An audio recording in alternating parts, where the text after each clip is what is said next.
Robert Pattinson expressed his admiration for director Bong, describing him as a highly talented filmmaker at a remarkable level, whose work feels almost miraculous. He respected how Bong was a visionary auteur with a powerful style, precise and clear about his intentions, making the experience akin to a dream.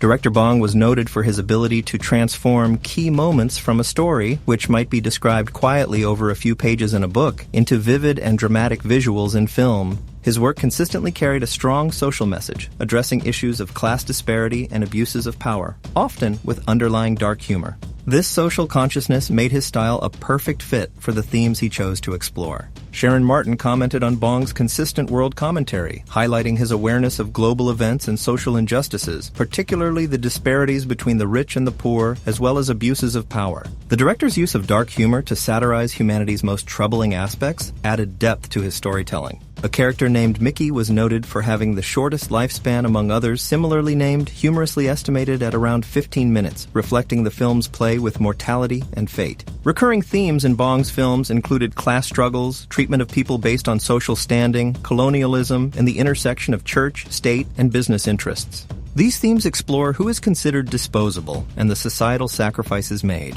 The script for this project was unlike anything Robert Pattinson had read before, combining elements of farce and science fiction in a way that was difficult to describe but deeply engaging.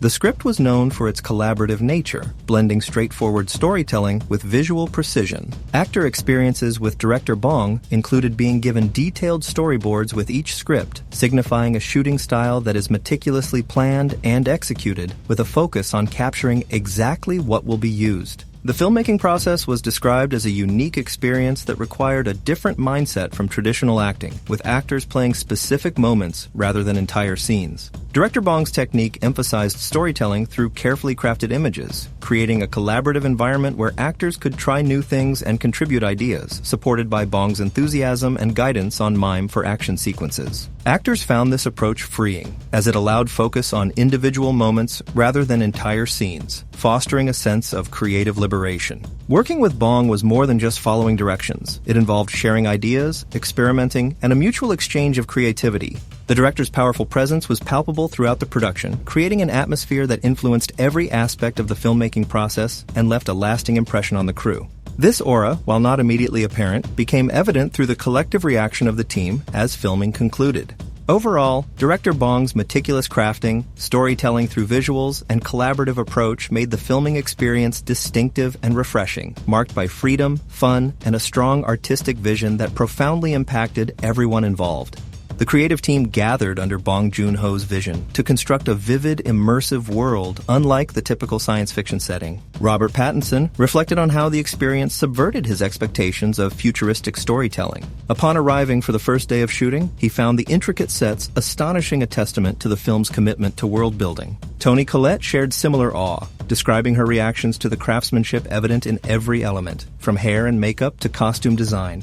Bong Joon-ho's meticulous attention to detail guided each department. Steven Yeun acknowledged that this precision shaped the film's ambiance, emphasizing immersion above spectacle. Production designer Fiona Crombie explained that their goal was not to portray an unrecognizable future. Instead, the designs remained grounded, evoking a world that could exist only a few years in the future. Art director Doo-ho Choi noted that the spacecraft's design avoided the sleek aesthetic of traditional space operas. Instead, the team looked at utilitarian vessels such as submarines, placing functionality over beauty. This approach produced a ship that felt rugged and real, its mechanical footprint overshadowing its limited living space. Costume designer Catherine George elaborated on the gray-on-gray color stacking palette director Bong insisted upon. Every uniform and surface conveyed uniformity and monotony, symbolic of conformity and hierarchy, while only two characters, Marshall and Ilfa, stood out in striking hues of red and pink.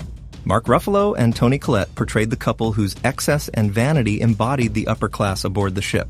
Their lavish quarters glowed in velvety pinks and brilliant light, contrasting the drab surroundings of the workers. Their aesthetic reflected not just privilege, but self-absorption. Ruffalo's Marshall indulged in narcissistic details, bronze skin, perfect teeth, and even Jeff Koons-style sculptures of himself, showing a character imprisoned in his own artifice. The makeup and styling team amplified his vanity, using exaggerated contouring and leaving his hands pale beneath layers of bronzer, a subtle mark of artificiality. Sound designer Stuart Wilson described how Marshall's use of different microphones symbolized his need to project power, transforming simple tools into emblems of ego.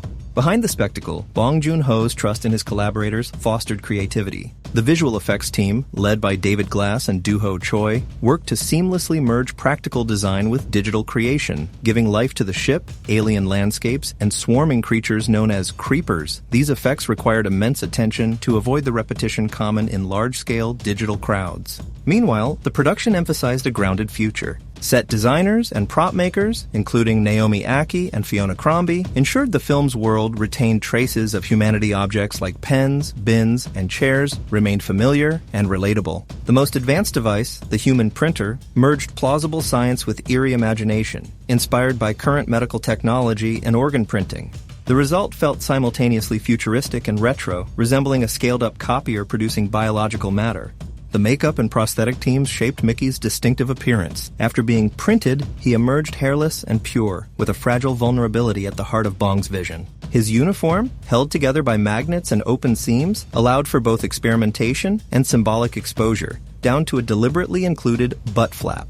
Within the story, Mickey's consciousness existed in a device called the Brick. This concept blurred the line between body and identity, leading others to treat him as expendable an object, not a person. The snow-covered planet Niflheim was recreated with tons of magnesium salt and artificial snow materials, giving the illusion of biting cold and endless desolation.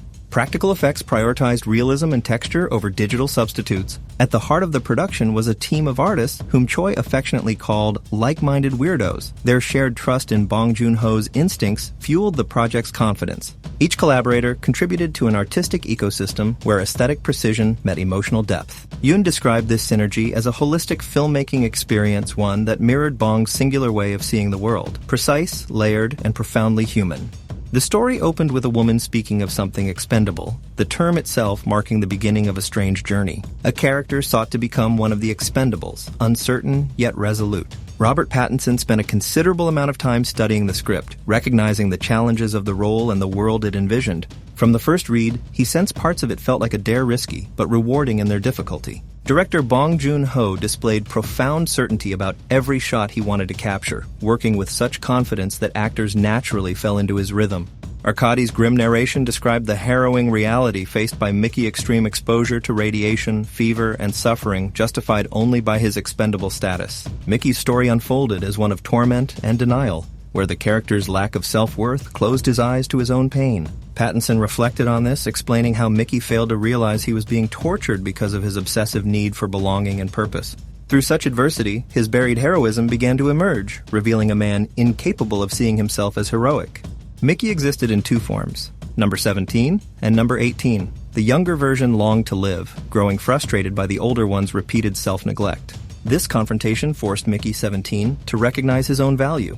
Pattinson found the challenge of portraying both distinct yet nearly identical characters to be a delicate balancing act. Each version had to stand apart, while others in the story remained unaware of their differences. The film's visual effects supervisor, Dan Glass, explained that successful twinning or cloning in cinema required intensive planning. Knowing the purpose and design of each shot made it possible to approach scenes with precision and clarity. Some moments were filmed through split screens, while others were captured through carefully orchestrated performances using doubles. Pattinson's ability to switch between Mickey 17 and 18 on short notice left a strong impression on the crew.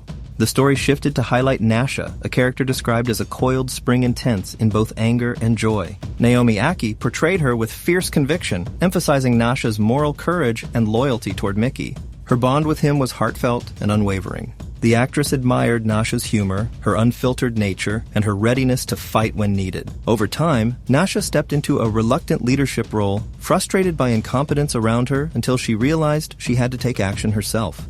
Timo's connection with Mickey revealed a complicated friendship rooted in their shared upbringing at an orphanage. Actor Steven Yeun portrayed Timo as an older brother figure whose attachment bordered on codependence. Though Timo's actions occasionally harmed Mickey, Yoon believed the character's motives came from loyalty and the will to survive, rather than exploitation. Elsewhere, Mark Ruffalo discussed his portrayal of a character whom director Bong envisioned as insecure and childlike, lending both humor and vulnerability. His interactions with Toni Collette's character, Ilfa, created a dynamic of uneasy affection and dependence. Though his role carried authoritarian undertones, Ilfa's presence balanced him. Her performance added emotional depth and dark irony to their pairing. Collette recalled how their chemistry developed naturally, describing their scenes as intimate and spontaneous, filled with warmth and improvisation. She admired Ruffalo's comedic genius, recalling the constant laughter that broke out between takes.